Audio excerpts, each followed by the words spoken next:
Let's Make Fit India. Let's mike का शो है फिट इंडिया। मैं हूं प्रदक्षिणा। नमस्कार। एमिगडाला हाईजैक, जब भावनाएं सोचने नहीं देती। आज बात इसी पर। कभी आपको ऐसा लगा कि गुस्से में आपने ऐसा कुछ कह दिया जो आप नहीं कहना चाहते थे, या डर में कोई ऐसा फैसला ले लिया जो आज तक दिल पर बोझ बनकर बैठा है? कभी गुस्से के कारण चेहरा लाल हुआ है? क्या खुशी के मारे गूज़बम्प्स महसूस किए हैं? क्या डर के मारे हथेलियों में पसीना आया है? जानते हैं ये सब क्यों होता है? ये होता है एमिगडाला हाईजैक के कारण। हमारे दिमाग का एक छोटा सा हिस्सा होता है एमिगडाला। ये हिस्सा हमारी भावनाओं का सुरक्षा गार्ड है, जो हमारे डर, गुस्से, खतरे या खुशी पर तुरंत रिएक्ट करता है। एमिगडाला हमारे इमोशंस को कंट्रोल करता है। जब कोई इमोशन हमारे कंट्रोल से बाहर चला जाता है तो हम लॉजिकल फैसले नहीं ले पाते हैं। इसे ही एमिगडाला हाईजैक कहते हैं। आमतौर पर ऐसी कंडीशन बहुत खुशी, बहुत दुख या बहुत गुस्से के कारण बनती है। जिंदगी के किसी न किसी मोड़ पर लोग एमिगडाला हाईजैक का सामना करते ही हैं। उदाहरण के लिए, अगर अचानक कोई जोर से चिल्ला दे, आपका दिल तेज हो जाता है, हाथ कांपने लगते हैं।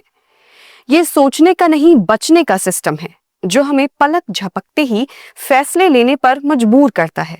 इसलिए आज हम एमिगडाला हाईजैक पर बात करेंगे। साथ ही जानेंगे कि एमिगडाला क्या है, एमिगडाला हाईजैक के क्या लक्षण हैं, इससे बचने के क्या उपाय हैं।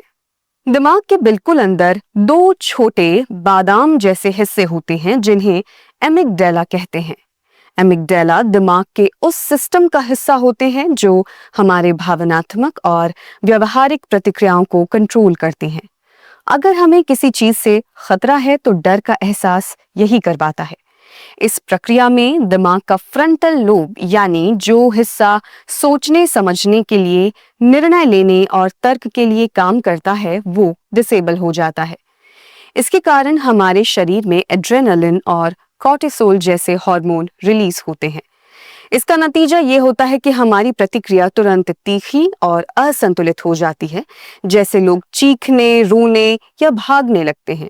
कई बार गुस्से से बेकाबू हो जाते हैं। इमोशनल इंटेलिजेंस नाम की मशहूर किताब लिखने वाले डैनियल गोलमैन ने पहली बार 1995 में इस प्रतिक्रिया को एमिगडाला हाईजैक कहा था।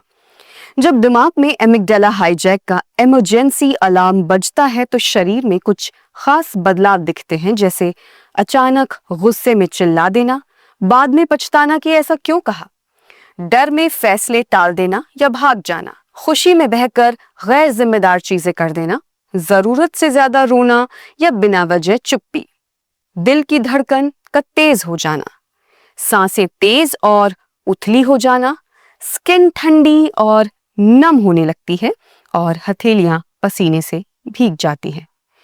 अब सवाल ये कि क्या इसे रोका जा सकता है? इसका जवाब हाँ है, लेकिन इसके लिए थोड़ी प्रैक्टिस चाहिए। इसके लिए ये कर सकते हैं माइंडफुलनेस। खुद की भावनाओं को पहचानिए।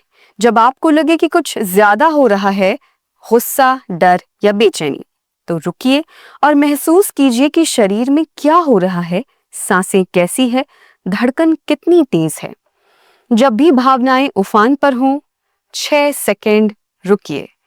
एमिगडाला का प्रभाव धीमा हो जाएगा और सोचने की शक्ति वापस आएगी। ट्रिगर को पहचानना सीखिए।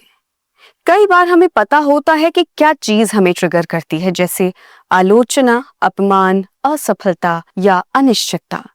जब आप इन्हें पहचानने लगते हैं तो अगली बार आप तैयारी के साथ प्रतिक्रिया दे सकते हैं। रीजनिंग। घटना के बाद बैठकर सोचिए, क्या डर वाजिब था और क्या मेरी प्रतिक्रिया उस डर के लायक थी? इससे दिमाग का तार्किक हिस्सा मजबूत होता है। इमोशनल डायरी रखें। हर दिन की भावनाओं को लिखने से दिमाग उन्हें पहचानना और समझना सीखता है।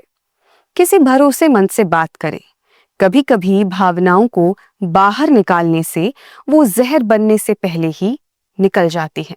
बच्चों और किशोरों में एमिगडाला तेजी से एक्टिव होता है, इसलिए उनमें अक्सर गुस्से में चीजें तोड़ना, डर के कारण स्कूल न जाना, बिन बात के चुप हो जाना और खुशी में जिम्मेदारियां भूल जाना जैसा देखने को मिलता है। इसलिए पेरेंट्स और टीचर्स को भावनाओं को दबाने के बजाय समझने और साथ देने की जरूरत है। एमिगडाला हाईजैक कोई मानसिक रोग नहीं है, ये एक स्वाभाविक न्यूरोलॉजिकल प्रतिक्रिया है जो हमारे दिमाग की सुरक्षा प्रणाली से जुड़ी होती है। हालांकि अगर कोई व्यक्ति बार बार ऐसी स्थितियों में फंसता है और उसकी प्रतिक्रिया बहुत असामान्य या खतरनाक होती है, तो ये संकेत हो सकता है कि उसे थेरेपी या काउंसलिंग की जरूरत हो। नियमित योग, प्राणायाम और माइंडफुलनेस मेडिटेशन से एमिगडाला हाईजैक को रोका जा सकता है। शरीर और दिमाग दोनों शांत रहते हैं। इससे एमिगडाला की संवेदनशीलता घटती है और हमारे सोचने समझने वाले हिस्से यानी फ्रंटल कॉर्टेक्स की सक्रियता बढ़ती है, जिससे हम अपनी भावनाओं को बेहतर नियंत्रित कर पाते हैं। लेकिन अगर कोई व्यक्ति बार बार इमोशनली हाईजैक हो रहा है और उसे एंजाइटी, डिप्रेशन या पैनिक अटैक्स होने लगे हैं, तो डॉक्टर एंटी एंजाइटी या मूड स्टेबल करने वाली दवाएं दे सकते हैं। आमतौर पर कॉग्निटिव बिहेवियरल थेरेपी CBT और माइंडफुलनेस ज्यादा प्रभावी साबित होते हैं। तो डरे नहीं, शर्माए नहीं, मनोचिकित्सक से बात करें। एमिगडाला हाईजैक को समझना पहला कदम है, उसे नियंत्रित करना अगला। भावनाएं हमें इंसान बनाती हैं, लेकिन जब वो बेकाबू हो जाएं तो हम अपनी ही जिंदगी के दुश्मन बन सकते हैं। एमिगडाला हाईजैक को समझकर हम खुद को, अपने रिश्तों को और अपनी सोच को बचा सकते हैं। हम अपनी भावनाओं के गुलाम नहीं। अगर हम रुके, समझे और चुने, तो हम खुद अपने दिमाग के मालिक बन सकते हैं। फिट इंडिया में आज इतना ही। अगर ये जानकारी आपको उपयोगी लगी हो तो इसे शेयर जरूर करें। शायद आपका एक शेयर किसी और की जिंदगी बदल दे। आप सुन रहे थे लेट्स माइक की विशेष प्रस्तुति। इस पर आपकी राय का इंतजार रहेगा। लेट्स माइक के कमेंट बॉक्स में जरूर बताइए। आप सब लीक से हटकर बनाए गए हमारे कार्यक्रम पसंद करते हैं और इसके लिए हम आपका दिल से आभार व्यक्त करना चाहते हैं।